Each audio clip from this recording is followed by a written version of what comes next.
Welcome everybody to another episode of Needs Some Introduction. I'm your host, Victor, solo here today, and I'll be commenting on a few new TV offerings, all featuring rebellious women. First, I'll be discussing the adaptation of the very successful nonfiction book Say Nothing about the Troubles in Ireland, a book that spans a period of time from the late 1950s all the way nearly to present day.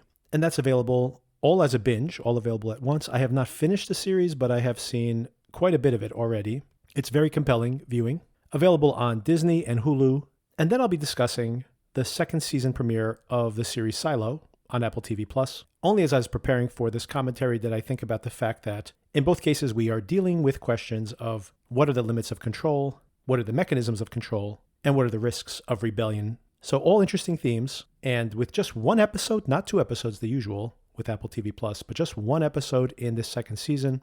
A little early to tell how successful this season of TV is going to be, and I have my qualms. I did like this second season premiere, by the way, so if you are a fan of the show, you will probably appreciate it. I'll have more commentary on that. And in this weekend, I guess thematically linked to these ideas of control and political power and the soft power that women may have, another very different title, the HBO Max premiere, the first episode of Dune, Prophesy. Okay, before I get into all these reviews, I have some recommendations. All of these things came to mind as I was watching these particular episodes of television. First of all, I'll begin with an unqualified masterpiece, I would say. This is on the list of great films you must see before you die. It's on best films of the century. It's all over the place and absolutely deserves its reputation. The film is The Battle of Algiers, directed by documentarian Gilo Pontecorvo, and it's about the battle for liberation against the French that was fought in Algeria, terrorist attacks against the tourists that were using this beautiful waterfront area as a tourist resort, while of course the locals had been oppressed for decades and had no human rights. And in its time period, this Algerian war that spanned from 54 to 62 was directly subtext to the troubles in Northern Ireland. It was a wave of anti-colonialism around the world. And you simply must see this film. It is from 1966. You may think it's going to be old, it's going to be stodgy, it's going to be academic. It is not. It is terrifying, it is thrilling, it feels like a documentary. It is truly one of the greatest films you'll ever see. It's ironic, by the way, that this is considered such a seminal piece of work about this period of time that the Pentagon made the soldiers watch this as part of their training for their experience in Afghanistan in this most recent war cycle, so they can get into the mind of the terrorists and the type of terrorist attacks they could anticipate, the way they may use unexpected techniques against them. But the irony, of course, is that if you've seen the film, or as you watch the film, the futility of the colonists in trying to maintain control over an overwhelming amount of the population. So to take the training exercise so that you can learn bombing techniques or some of these other mechanisms of infiltration and not take away the broader point just goes to speak that no matter how excellent a piece of art can be, there's just so much that people will get out of it. So even that in and of itself is interesting context. That's The Battle of Algiers from 1966, a truly extraordinary film. And definitely put that on your watch list. And this is available pretty conveniently on Canopy. I'll recommend it once again, Canopy with a K, free streaming site if you have a library card, which most people should have them. Hey, you get a free library card for paying your taxes, so do use it. Also on the Criterion channel and also on Max. So most of you listening to this probably have Max. It's available there as well. And just to tie it into something else we're covering here on the show, if you're watching The Day of the Jackal, if you're watching the original Day of the Jackal, the storyline there, the instigating event, is that some French nationalists are angry at Charles de Gaulle for freeing the Algerians and the assassination attempt. This is in the book, so I'm not spoiling the series. In the book itself from the 1960s, that is the instigating event. So the Algerian War is connected to multiple things we're watching here on the podcast. If you're interested in knowing more about the struggles in this historical point in time within Ireland itself, Northern Ireland, a few things you may choose to watch. One is I, Dolores, a documentary available on Peacock also, and long interview with Dolores Price. Once again, available on Canopy and also on Fubo. The film 71, which takes place in 1971, featuring Jack O'Connell on the rise as a star, playing a young British soldier who's left behind when his unit accidentally abandons him behind enemy lines in Belfast. And this is a very thrilling film that documents his attempt just to escape from his circumstance, which of course is almost like an extension of something we see within this series itself. Speaking of things that expand on things we see in the series itself, in the Say Nothing series, highly recommended. Really, this is the breakthrough for both Steve McQueen as a director and for Michael Fassbender as a star. His performance in Hunger, which is available on AMC Plus. And this is the story of Bobby Sands, who famously went on a hunger strike in 1981.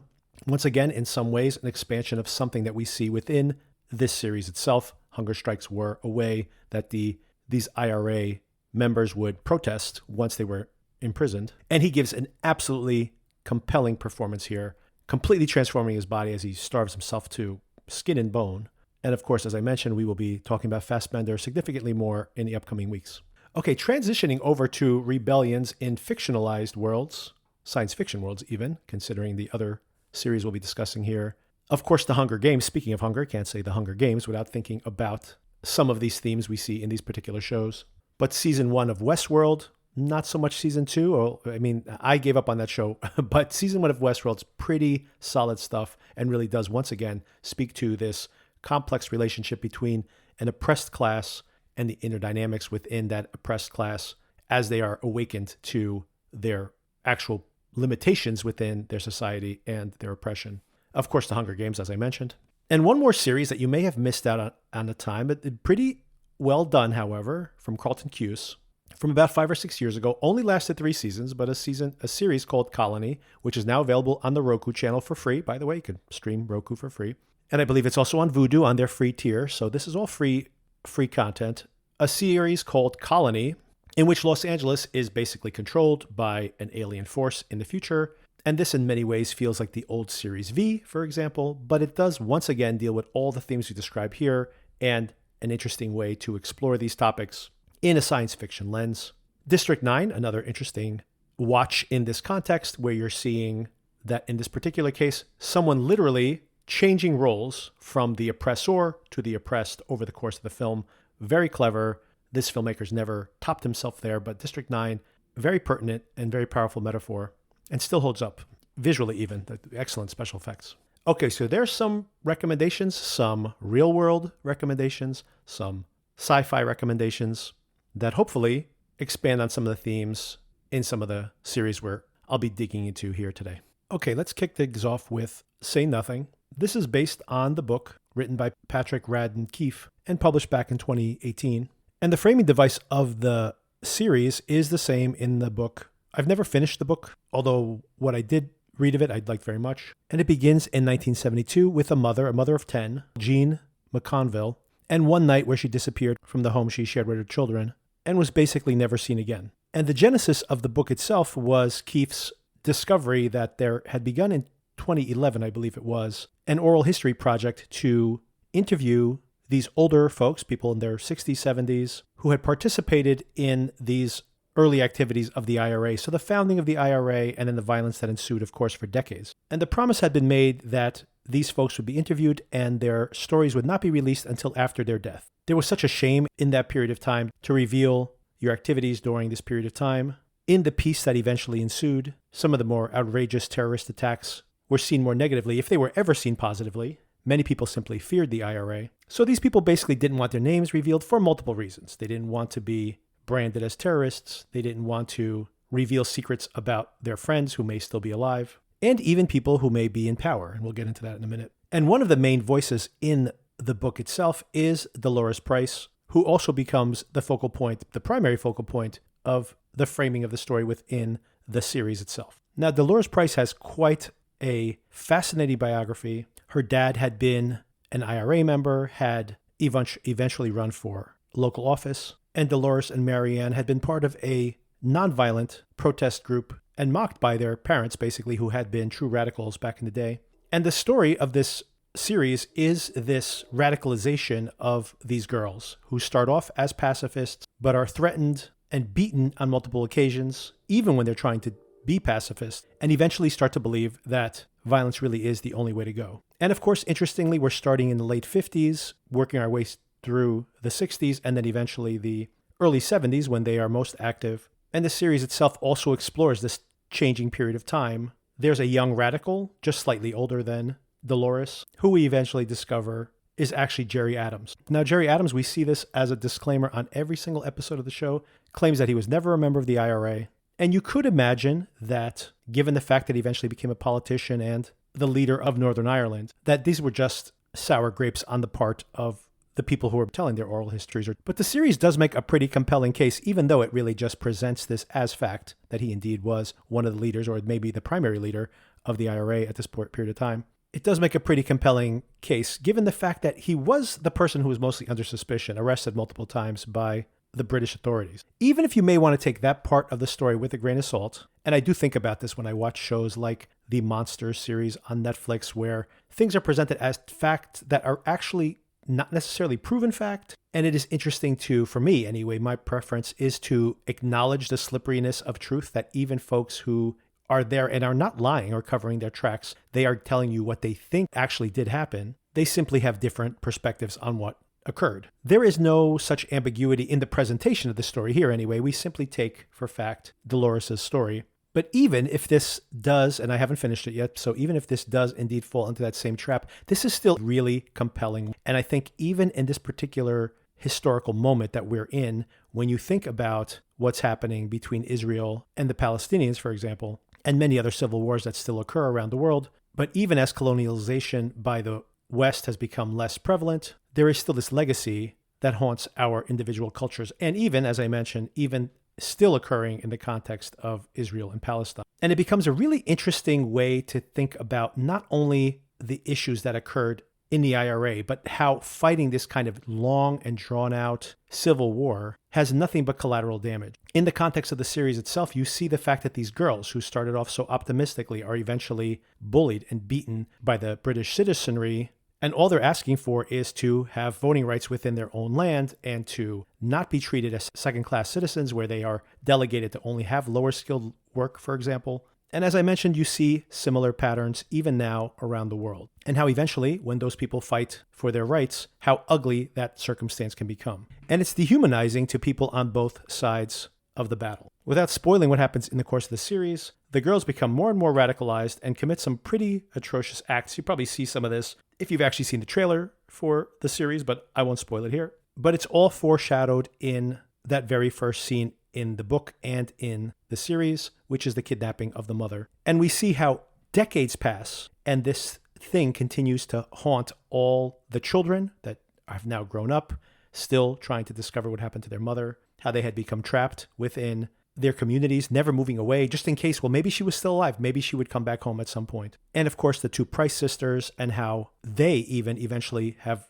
internal fissures in their undying loyalty to each other. The more radical one eventually decides to give up the fight to some extent, whereas the less radical one becomes more radicalized as she goes through more and more of these trials and becomes more and more committed as her culpability to these actions become more profound. But a few episodes into the series, actually Rory Kinnear shows up playing a real-life historical figure, Frank Kitson, who was actually brought in, who had experience in the African colonies in being able to turn these rebel factions against each other. And there's all this nearly psyops, really, in the way he describes how what you do is you just need to convince them that they have a mole in their midst, and then they will simply turn on each other. So it's the ugliness that even the people who are trying to supposedly keep the peace have become completely morally compromised when all is this goal to maintain control. And that's really where it all comes down to. The big question mark that you get over and over again as you're watching this is, what is the need for someone purely for hubris? This is all context, by the way, to the series. But you think about the fact that they refused to give up Northern Ireland, the British forces, even after this protracted war. And they refused to give any more. When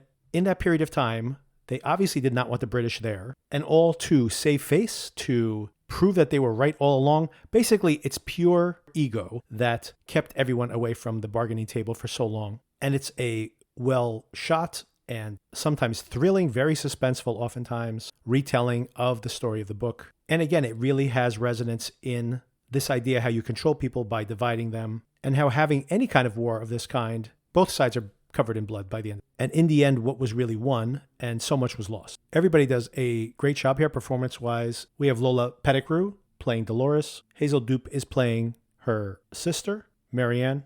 And this actor, I don't believe I've seen this actor before, Josh Finnan playing Jerry Adams. Once again, Jerry Adams claims to have never been a member of the IRA, and they do remind us in every single episode. This is kind of reminds me of the disclaimer we saw in that series where we had this warning about a sexual assault on every single episode, which ended up being a spoiler of a kind. But in this case, very different, but still interesting that they basically are presenting in every single episode that Jerry Adams is pulling all the strings and then just at the end says, by the way, he claims none of this ever happened. But as I mentioned, even if you reject that part of the story, it is still fascinating to see the way that this escalates and then becomes static.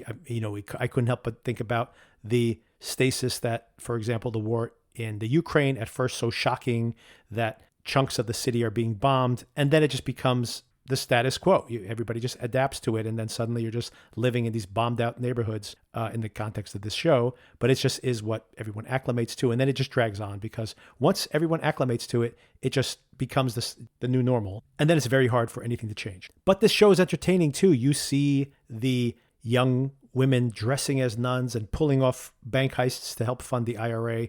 So before things get violent and ugly, there is this youthful, wild experimentation, especially from these women who the IRA does not even want women to be part of the IRA. And then those gender norms are changing. At first, they're allowed to be nurses. They're allowed to prepare food. They're allowed to help in minor ways. But then Dolores makes a very good point that if the men are all arrested, then who's going to continue the fight? And not only that, but if you want to sneak someone across a border or whatever, a woman is going to look much less suspicious than a man. So for all those reasons, she's right. And of course, there is this whole cultural change that's occurring.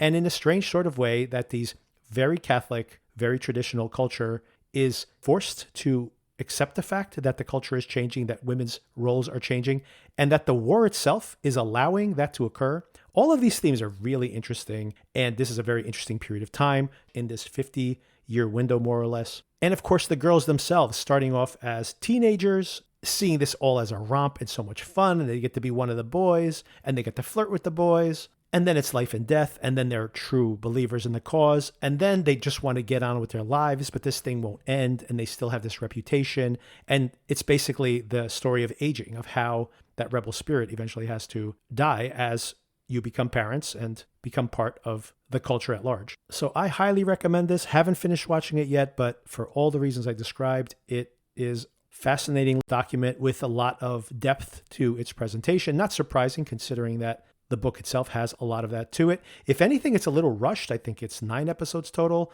There is so much additional story that can be fleshed out here. You could imagine that 1 or 2 of these episodes could be a 6-episode digression in the storyline. That's not a knock against the show, as a matter of fact. It just means that things keep moving and there is enough time to explore these themes. So overall, really convincing, fantastic work, touching on these themes of who are you loyal to, whether that be family, whether that be this organization, whether it be a cause, what is the price of that? What is the definition of being a hero, of being a terrorist? Is it simply what side of this dividing line you sit on? But when there's all this collateral damage, what is morality? And there is no simple answer to this, right? Do you just take it? Do you just allow yourself to be oppressed? Do you trust in the political process?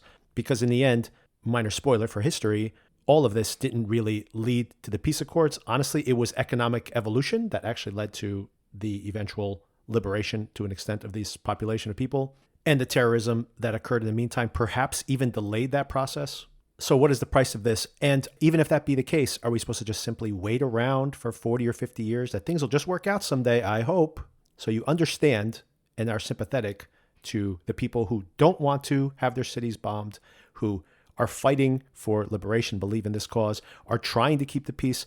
Everybody's sympathetic and everybody's a villain in a way. So all that complexity is here and all seen through a compelling central storyline, like this family dynamic.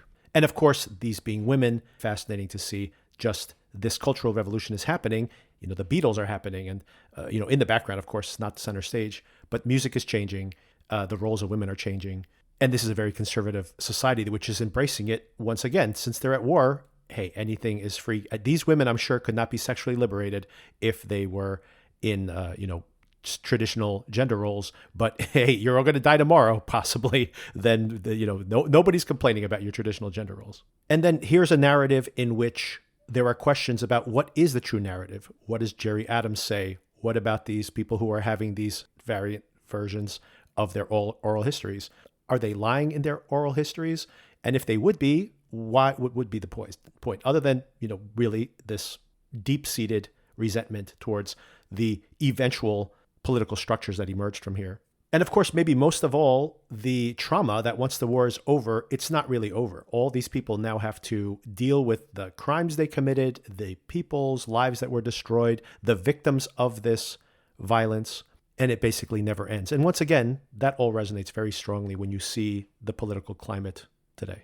And once again, that is Say Nothing, available on Disney and Hulu, in the US anyway. I'm not sure how it's available around the world, but wherever you see your Disney or Hulu content around the world, same place. And all 9 episodes are available right now as a binge. I'm not sure why this was put out as a binge. I mean, it doesn't have any big stars in it. It obviously is based on a best-selling book, so it has some cultural cachet. Maybe going week to week would be tough, but they could have done something where they drop a few episodes and then they go week to week. It's just a lot to watch all at once. You probably do want to process it a little more slowly, but do check it out. It's very good.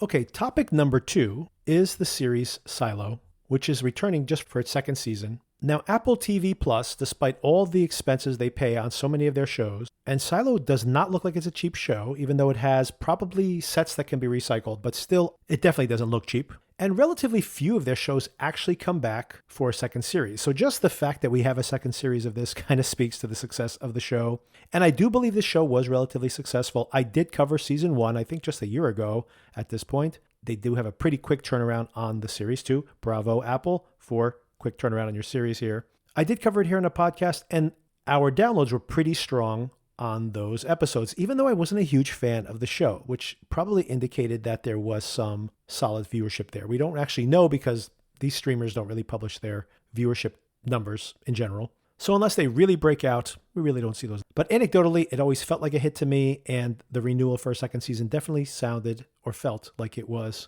a legit hit by their standards anyway. Now, this is based on a series of books. The first 2 seasons, this is very confusing, but I think there's been 3 books, at least 3, and maybe a novella or short story in there as well, from an author called Hugh Howey, who I believe self-published the first book as 3 smaller novellas, basically, which were eventually aggregated. They were popular online, aggregated into the first novel called Wool. This was back in 2011, and it became a big hit, and then, of course, subsequent novels. And in the series, we are introduced to a colony of humans that basically live underground within a silo. There's a staircase that goes up and down 100 and some odd levels, like a giant helix, and the outside world is uninhabitable. And the series begins with Holston, who's the sheriff. His wife has asked to go outside and clean. He wants to go outside. And there's only one rule in the silo, apparently. If someone asks to go outside, they go out. And there's a pattern of behavior that always occurs. There's a wide-angle, periscope nearly, view of the outside world that looks like a dead place, completely dead place. Every once in a while, people get convinced that the outside world is habitable and they're just being controlled. And if they go outside and the world is habitable, they clean the outside camera. And what happens is every once in a while, someone will ask to go outside. They happily turn to the camera, smile, clean it off because they're convinced that the outside world is truly habitable, and everybody in the silo cheers. And then they walk a short distance and drop dead. This is an intriguing mystery that sets off the series, but my complaints about season 1 were simply that the story progressed way too slowly. I made this critique in last season's coverage and got some angry feedback actually from some listeners who are big fans of the show. But I make the analogy to the first Game of Thrones, the first season from HBO, which was such a success in such a dense and complex world building of that first novel. And I think about the page count. That first novel is about 800 to 900 pages. They transcribed that to 10 episodes of television. So you're basically putting 90 pages on the screen, let's say, per episode. And there are family trees, and there's so much mystery, and there's time for the characters to betray each other, for us to get vested in one set of dynamics, to only be betrayed by them. There's sex, there's conspiracies, there's so many things that happen in that first season of the show, including shocking twists, of course, that are famous to this very day. The first Wool novel is nowhere near as long or complex, relatively small number of characters for sure in these books. I believe it's about a 500-page book, and they haven't adapted a 500-page book into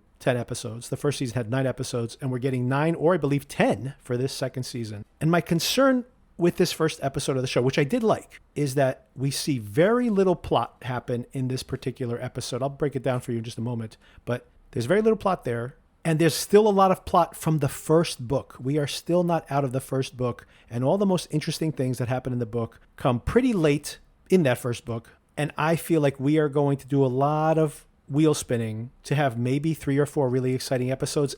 And I don't understand the idea of breaking down this relatively light novel into such a dragged out 20 episode cycle. It's incredible. When you think about where you're at the end of season 2 of Game of Thrones, once again, we are now 2,000 pages into that series. We're going to be looking at the same number of episodes to cover 500 pages, 600 pages of this book. Maybe they will bring things in from book 2. I do allow myself to retract some of this, but I am worried about that. So I was actually planning to go week to week with the coverage of this show, but given what I just saw, and given that they only gave me 1 episode this week, I probably will have to just do a check-in here and there, maybe mid-season and then at the end of this, just in time for the return of Severance. All right, if I haven't turned you off with my critique of season 1, I'll give a quick rundown of what happened in season 1 before we jump into season 2. So as I mentioned, the framing mystery of the first season is, why did the sheriff's wife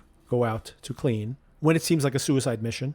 And this is all happening around this annual, I believe, festivity where this community within the silo remembers that there had been a rebellion about 140 years prior that had almost killed everyone within the silo. So not only does the sheriff's wife kill herself, or maybe unintentionally, definitely unintentionally, but over the course of his investigation, the sheriff himself decides to go outside and clean as well. He becomes convinced as well that there is a green world outside. The top candidate to be the next sheriff is Juliet Nichols, who's played by Rebecca Ferguson. Excellent, by the way, in this role. Another reason to watch the show, maybe the primary reason. People in this society are split up into different cultural layers, basically, and they are identified by the role they fit. She's in mechanical. She keeps the lights on, basically. There's the head of IT, who turns out to be the villain here in the story. Then you have the mayor and the sheriff. I forget what their department is called. But we discover that Juliet was having an affair with a man who had shared some contraband with her.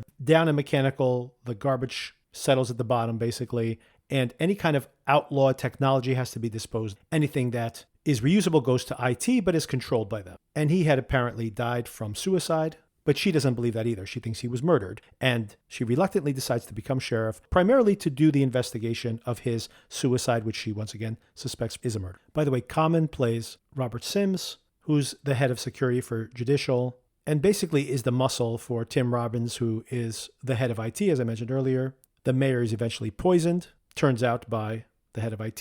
He becomes the mayor with Common as his right-hand man.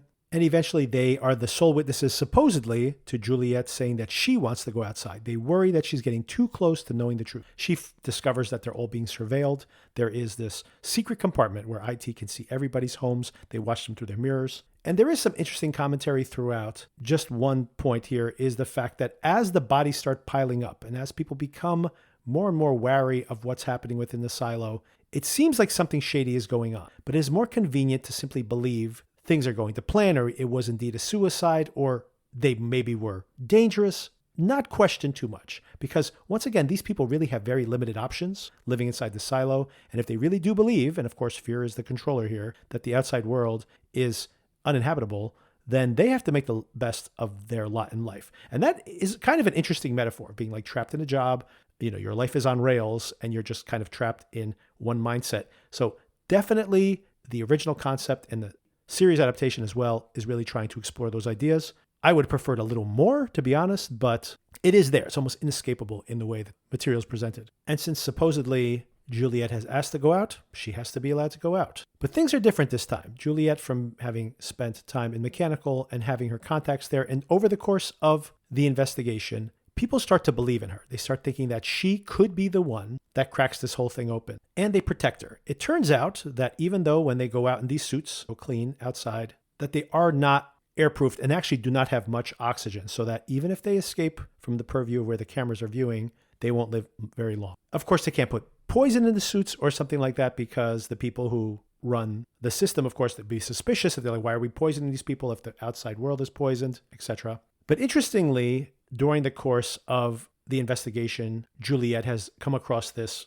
image of the outside world, but comes to understand that it's not the actual outside world. It is an illusion that's projected inside the visor. Now, I still do not understand, if you have a question mark here as a viewer of season 1, why would they show the people, the beatific version of the world inside the visor? Anybody seeing that footage by accident or by investigation or on purpose will believe that the outside world is clean. So what is the mechanism there of control to have this illusion? Because the reality is, showing them the outside world, the actual outside world, should be sufficient for these people to be pretty happy with their current circumstances. But eventually she does indeed go out to clean. She sees that same beatific vision that we've seen before within the visor. But of course, it's an illusion. She knows it's an illusion, so she does not clean. For the first time ever, does not clean. The powers that be do freak out a bit. And because her friends within the silo have used the good duct tape, man, that duct tape can do anything, good duct tape to seal up her suit, she survives. And she walks beyond the edge of the ridge where anybody has ever, as far as anyone's ever walked before. And that's pretty much where season 1 ends. And then we have season 2, Silos. Yeah, that's what they should have done. Like, just they put Silo on the screen and then drop a big S on it. Fallout, by the way, if you haven't seen Fallout, there's another corollary there. There are more silos out there. There's a city in the distance, so a big mystery as to where these silos came from, why they built them here close to the city, what is the cause of this cataclysm. Because season 2 begins with a really impressive, speaking of spending money on the show, flashback to whatever happened in this adjacent silo, similarly to the revolution we saw, or rebellion that we heard about in Juliet's silo. We see that the people who control the silo, or at least the faction that wants to protect the interior of the silo, are barricading themselves around the controls. They've broken off the bridges that connect the outer helix to the inner core of the structure that has all the control rooms in them. And it's a violent and bloody battle. Some of these folks who go headfirst across the bridge, this ad hoc bridge that they built, have no armor and they don't even have shields up or anything. They just die immediately. I'm like, you got to at least give those guys the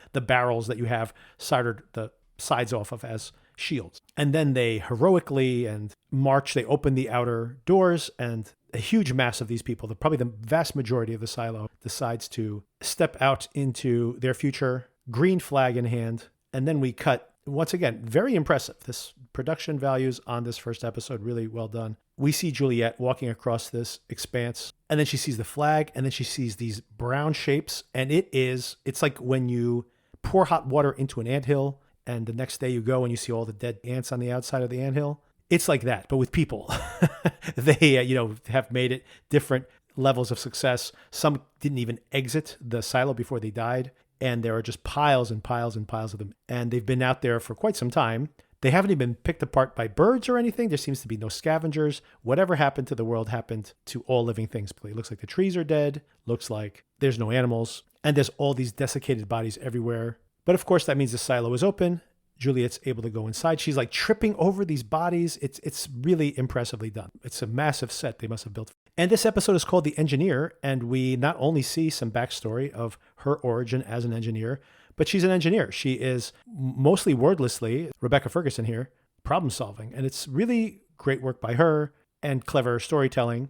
And it's one problem after another. She is afraid that the seal on her suit might be broken. Then, of course, the door is air sealed from the inside, so she has to break the seal open. But then there's very limited oxygen in her suit intentionally. They give them a very limited amount of oxygen because they don't assume that they're going to live very long. That's not the intention anyway. If they do survive, they want them to die. So now she has to smash her helmet open to get some air. Luckily, the rest of the silo is relatively uninfested by whatever the outside toxin is that's killing everything. She finds some clothes to wear. The layout, of course, is identical. She knows more or less where the housing units will be and where the different facilities, control rooms, etc. are within the silo. They're mirror images of each other. In the flashback segment, we see how she first came to be in engineering, how she befriended Harriet Walter, who taught her how to repair things, but also taught her how not to trust everything in the system. So a true mentor for her. And of course, her most important ally in season 1, and we see how this younger actress playing the Rebecca Ferguson character came to be among the other engineers. And that's pretty much the entire episode. She has a couple of cool action sequences. She ties a rope and tries to swing onto the ledge that we saw in the flashback sequence that had been bridged before. The rope breaks. She falls into the water. She's terrified of the water. Of course, she's not been in water before, not this amount of water. But she survives. She doesn't know how to swim, but she's able to get to the edge. And then she decides to engage her engineering skills and builds a bridge. Not a great bridge the first time. Some duct tape, some screws. Not a great bridge.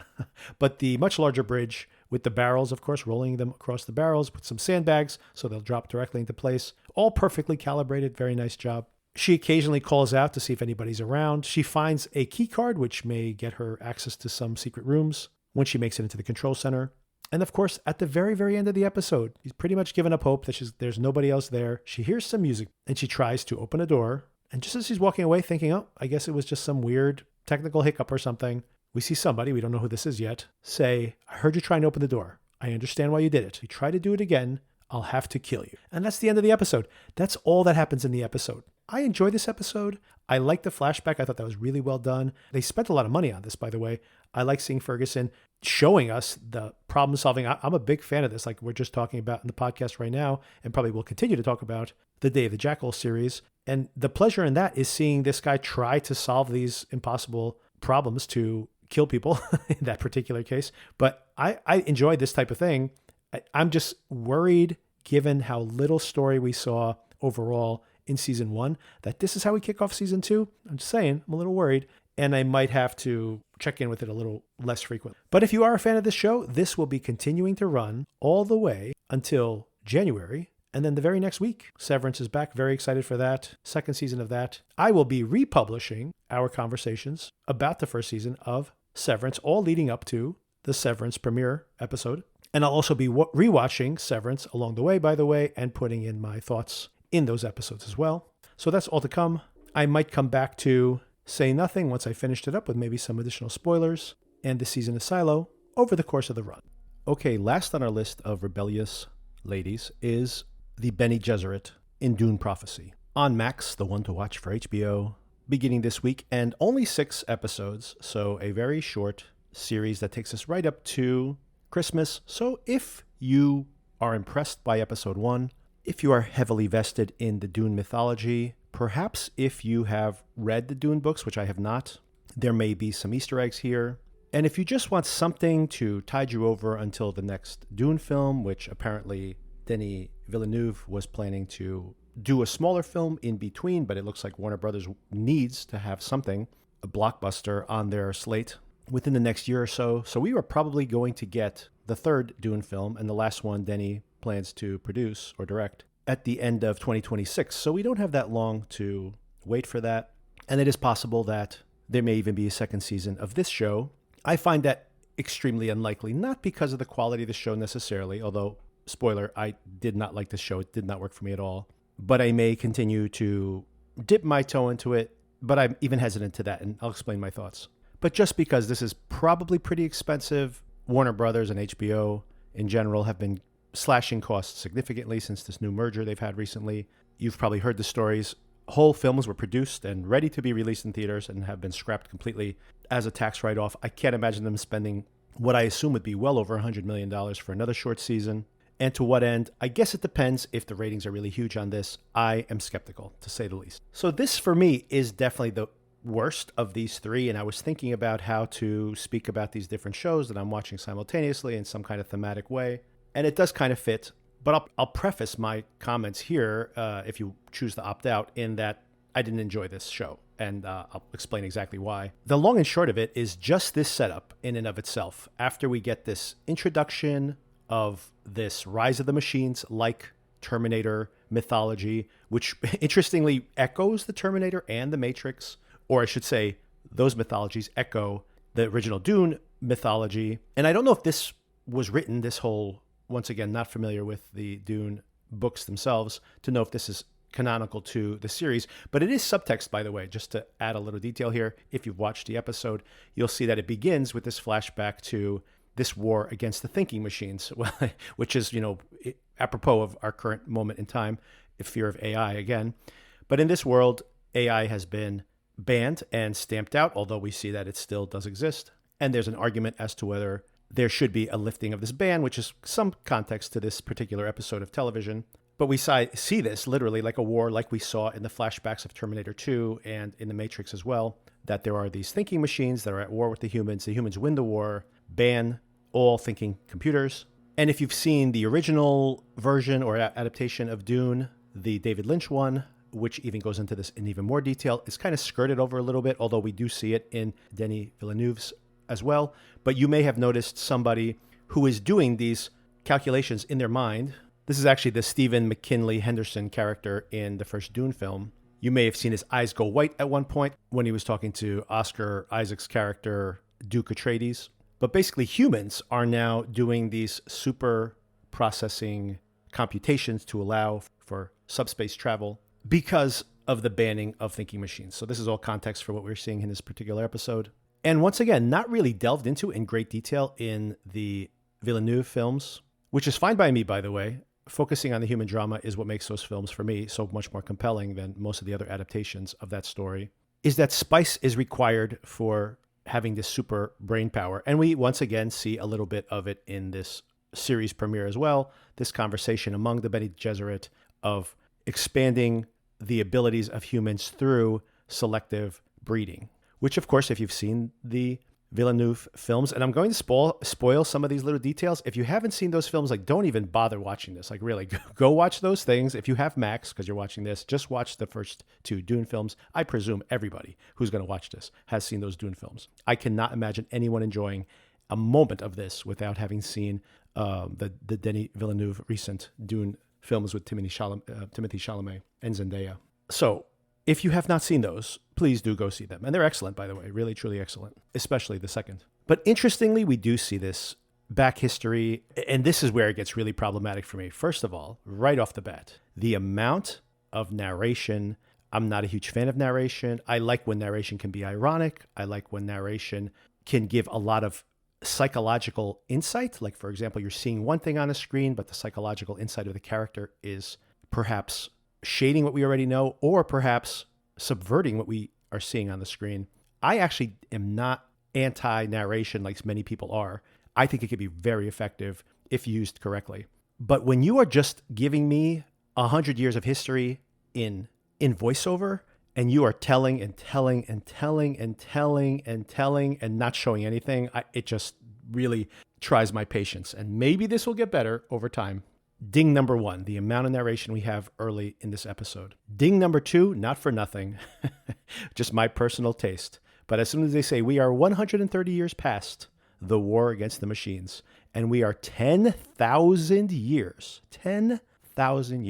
before the birth of Paul Atreides, I have to tell you, I was immediately like, what am I watching? Why would I care at all about things that will have consequences? Like, this is basically the foundation point that in 10,000 years, they would have actually been able to finally birth this Messiah. 10,000 years? I mean, if it was 500 years, if it was 1,000 years, you probably need amount of time to get there. But 10,000 years is crazy. And then it just starts these questions that the technology, I'm watching this thinking, okay, it's 10,000 years ago. We're seeing the foundation of the society. We won't see this advanced technology. We won't see spaceships flying, at great distances. They haven't evolved to that technological level yet, right? We are going to see potentially the seeds of a empire that's going to spread across the entire cosmos. But that's not at all what we see. I don't know if this is accidental or intentional. Maybe it's just a lack of imagination. But the idea that we are seeing at the very beginning of this episode, or near the beginning of it, a knife fight, which echoes directly the Josh Brolin, Timothée Chalamet knife fight in Dune Part 1, introducing those characters, including some of the dialogue, I believe. The technology is the same after 10,000 years? I mean, that is just utterly baffling to me. What a baffling decision. Not that technology has to evolve. I mean, on Earth, obviously, technology has greatly evolved in 10,000 years. We went from not being able to start a fire practically to having supercomputers. So obviously, that is a more realistic timeline. You can imagine there may be the fall of an empire and then has to rebuild itself. So there could be some aspects to it. But the fact that this is trapped in amber, it's not like this is technology that I can see the echoes of it today. It is the same visual style. It is the same architecture. It is the same spaceship. They're already using spice. I mean, this sounds like I'm nitpicking, but I just can't buy into this world that we're being expected to buy into 100% immediately. I can't believe anything on screen for a moment other than this just being a wink at the mythology that is to come. But it just makes no sense that this is where you're going to start this story, or why anybody, for me anyway, I watch this and I'm like, why would I care at all what I'm watching? We do see over the course of the episode the names of families. We know where it's going to lead. And here is the source of that animosity. But 10,000 years ago, once again, the idea that this is an ugly blight on a family name or something like that, that goes back generations, I can understand that perpetrating itself from generation to generation. It's an interesting and realistic, you think about right in this episode, we just discussed the troubles in Northern Ireland, and you imagine how religious beliefs and the historical context of the leadership today still impacts generations later because of these issues in the past. As soon as you make this a 10,000 year mission from these Bene Gesserit priestesses, it's too not ambiguous. It's just too speculative and preposterous, honestly. You can imagine in a 10,000 year cycle, people would become friends and then enemies again and then friends again. But I don't think that that's the intention here. I think they're trying to say like, see, and these are the seeds of this animosity for generations to come. And I'm like, 10,000 years. I'm sorry, I cannot get past the 10,000 year thing. I can't get past it. So immediately I shut down. But then I think about the context of the show itself. Once you get past the roadblocks I just mentioned in all that voiceover to set up what we're going to watch, just 6 episodes of show, a very short season. At first I'm watching this and I'm thinking like, oh, this is very much, by the way, very much framed like Game of Thrones. It is going to be these political machinations and everything that's explored in Dune, right? The soft power of women who may not be able to rise to leadership, and how the Bene Gesserit and these religious sect has decided that religion and faith is an easy way to manipulate people because you win over minds and then hearts, or hearts and then minds, actually, when it comes to religion, probably. And then you win the war. And there are men who are talking tough and putting their necks on the line and dying in battle. But all of this was actually predefined and set in motion by a set of beliefs. That is obviously what the Dune films are about, what that Dune first novel is about, and maybe the Dune novels in general. But as soon as you're talking about 10,000 years, there are no stakes tying those events to the current time. So if you were intending to connect those two things, and what I started to mention is that it reminds me of the relationship between House of the Dragon and Game of Thrones. And I wasn't a huge fan of the second season of House of the Dragon, but I really did like the first season, probably more than most critics did. But there you can definitely see, here are the seeds of what is going to be wrought 100 years later. 100 years later is very different than 10,000 years. It's literally 100 years, right? And it wasn't until I started reading some reviews that someone had already made a much better parallel in one of their commentaries, which was, this is so far back in time, it's not like House of the Dragon, it's like the Lord of the Rings TV show, which I did not like either. But even there, those characters, because of their lifespans, actually exist in the Lord of the Rings films that everybody loves so much. So there is some continuity there, even though this is a very long span of time.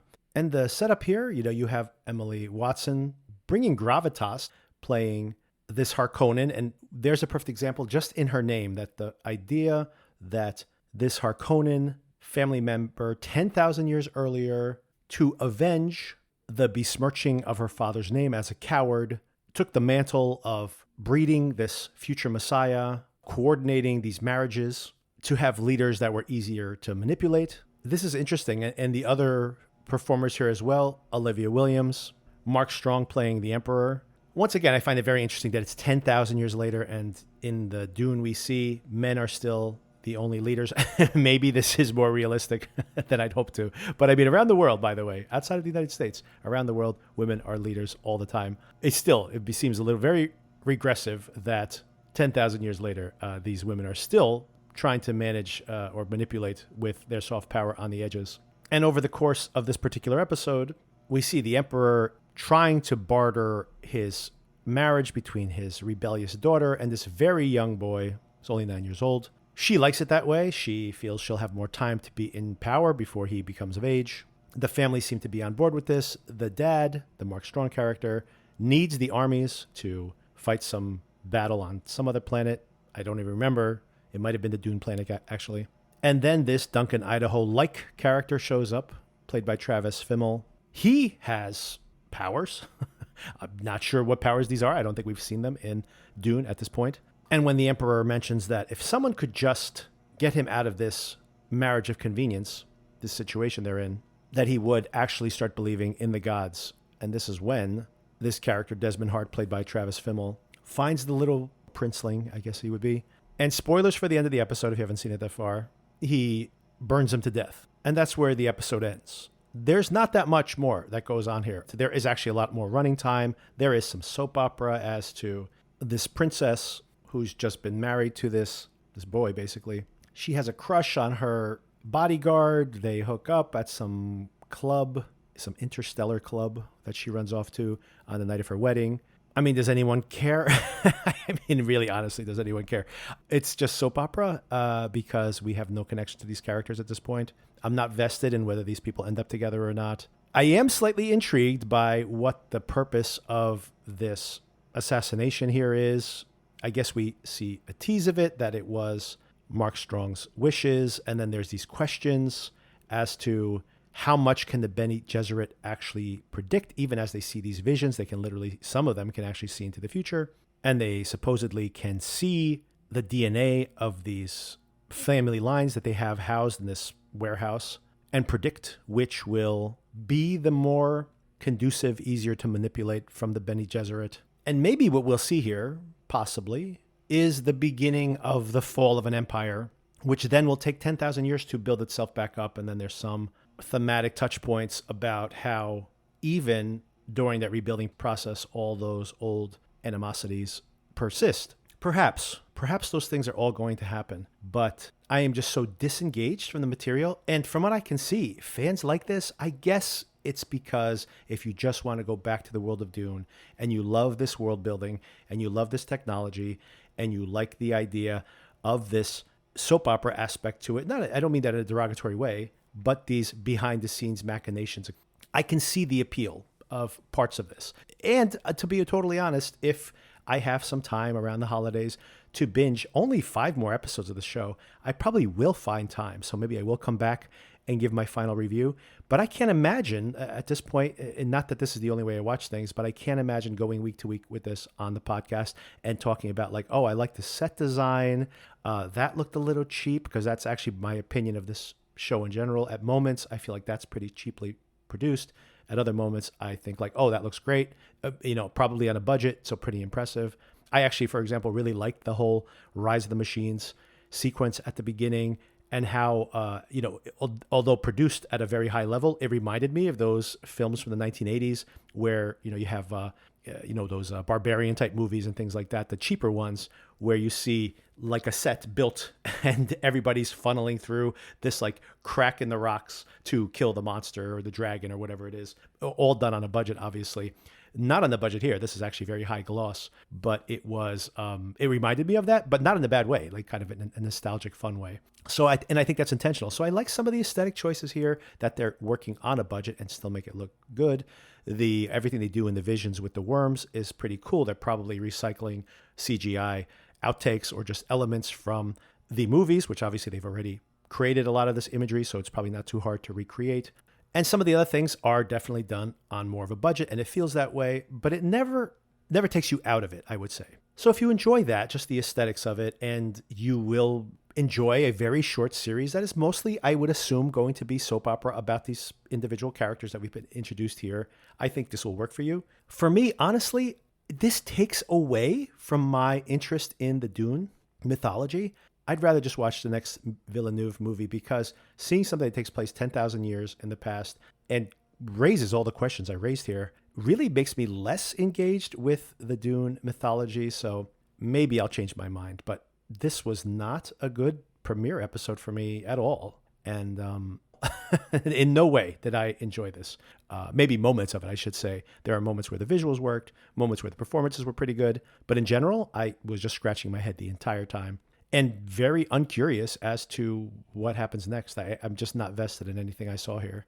So yeah, take that all with a grain of salt. I hope you did enjoy it more than I did, but I will probably just be sticking to the Villeneuve films. All right, later this week, I will be reviewing Gladiator 2. And in that same episode, a conversation breaking down very interesting new episode of The Day of the Jackal, the Peacock assassin/spy thriller, which is now more than halfway done. So if you do get a Peacock subscription, do check it out. And by the way, next week, speaking of Peacock, Sona and I will be discussing, based on a true story, a new season of that's available to binge. We will continue to talk about Day of the Jackal. We'll probably be going week to week with that series as it approaches its finale. Simultaneously, another spy thriller series, Michael Fassbender starring in The Agency, will be premiering, and we'll be discussing that here as well. And I'll be reviewing some of the big Thanksgiving movie releases. And when I get any coupons for streaming deals, if you want to follow along with these shows, I am pretty certain that both Peacock and Paramount Plus, and others as well, will be offering coupons on Black Friday and Cyber Monday as usual. And when I locate all of those deals, I'll shout them out here on the podcast and include links in case you want to watch some of this stuff and you don't currently have a subscription. So that's all to come. As usual, email me, needssomeintroduction@gmail.com. Follow me on Letterboxd. Check the show notes for links. And all of that is to come. And I'll talk to you soon.